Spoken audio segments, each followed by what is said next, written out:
Assalamu alaikum students. I hope all of you are fine by the grace of Allah Almighty and you are safe. Today we are going to do past perfect tense. So let's start with its definition. अगर किसी काम का करना, होना या सहना गुजरे हुए ज़माने में मुकम्मल पाया जाए तो ये फ़ेल माजी मुकम्मल को ज़ाहिर करता है. Next step is to recognise the sentences. इसके बाद हम इसकी पहचान देख लेते हैं. उर्दू फ़िक्रों के आखिर पर चुका था, चुकी थी, चुके थे, चुकी थी वगैरह आता है. मसलन वो शाम तक घर पहुंच चुका था. सेकंड एग्जाम्पल है मुनीब वर्जिश कर चुका था. थर्ड एग्जाम्पल है मोची जूते की मरम्मत कर चुका था. इसके बाद हमने फॉर्मेटिव सेंटेंसेस देखने हैं और हमने कुछ रूल्स याद करने हैं. That in this tense third form of verb is used.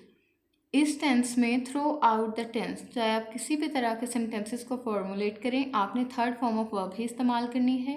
Then helping verb had is used. इस टेंस में सिर्फ एक हेल्पिंग वर्ब इस्तेमाल होता है, had.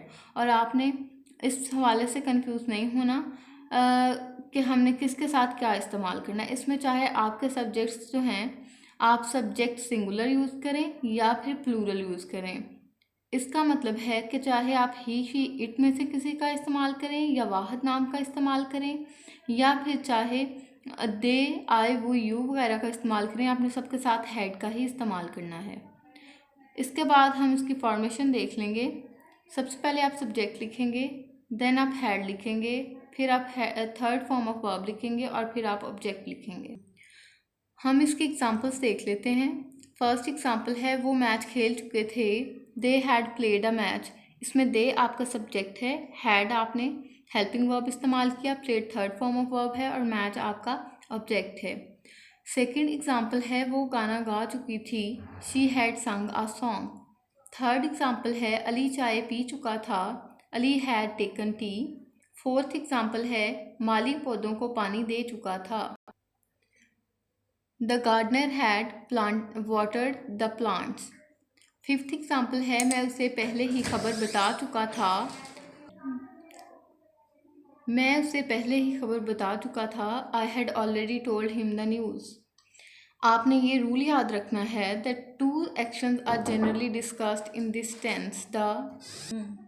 The action that is completed first is translated into past perfect tense, but the action completed later is translated in past indefinite tense.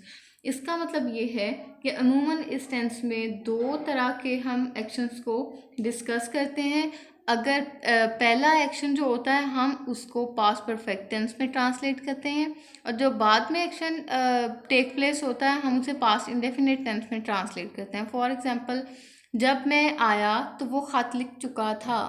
He had written the letter when I came.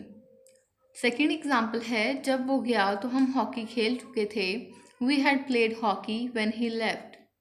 Third example है जब वो पहुंचा तो मैं सबक पढ़ा चुका था. I had taught the lesson when he reached.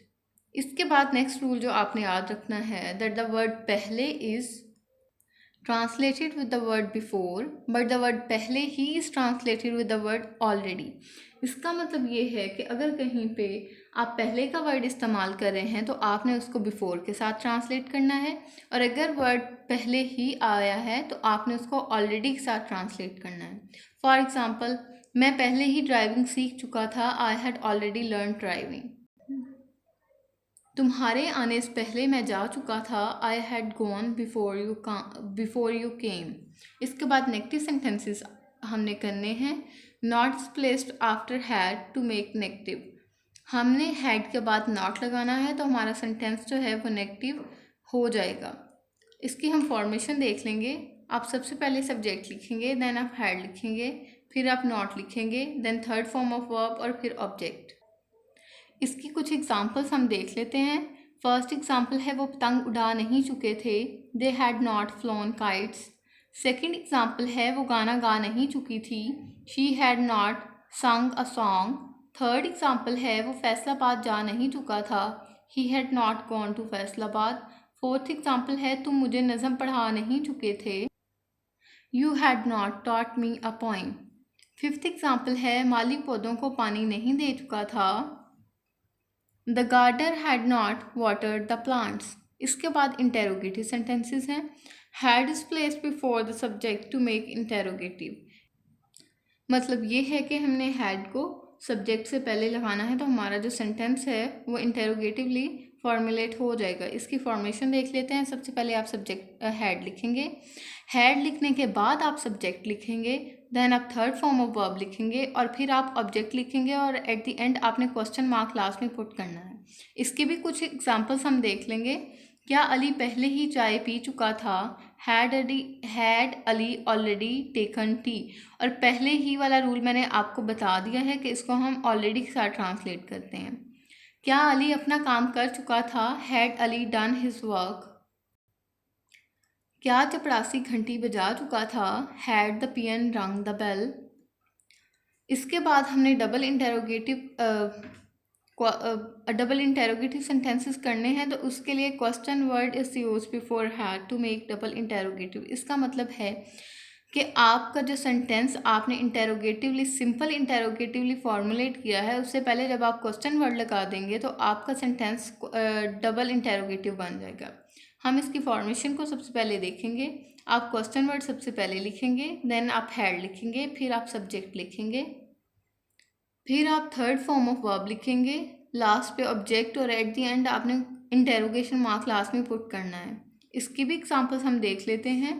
हम हॉकी कैसे खेल चुके थे? How had we played hockey. वो सबक कब याद कर चुका था? When had he learn the lesson.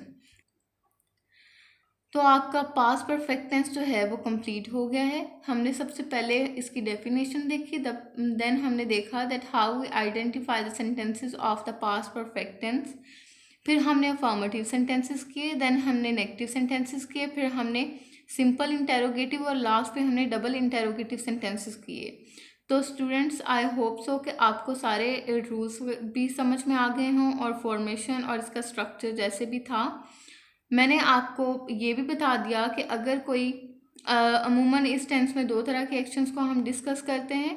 तो पहले जो पहले एक्शन टेक प्लेस वो होता है, पहले होता है, तो हम उसको पास्ट परफेक्ट टेंस में, और बाद वाले को पास्ट इंडेफिनिट में हम उसका सेंटेंस स्ट्रक्चर करते हैं। और पहले ही का वर्ड किस तरह से इस्तेमाल किया जाता है और किस तरह से हम उसको किन वर्ड्स के साथ बिफोर और ऑलरेडी के साथ हम उसको ट्रांसलेट करते हैं। तो आपने इस टेंस की बहुत अच्छे तरीके से इसके रूल्स को याद करना है, इसकी प्रैक्टिस करनी है। अगर आपके पास अनसॉल्व कोई एक्सरसाइज है तो उसके सेंटेंसेस को पास्ट परफेक्ट टेंस के अकॉर्डिंग आप फॉर्मुलेट करके देखें और इन रूल्स को मद्देनज़र रखते हुए अपने टेंस को बहुत अच्छे तरीके से प्रिपेयर कर लें। Stay safe. Thank you so much.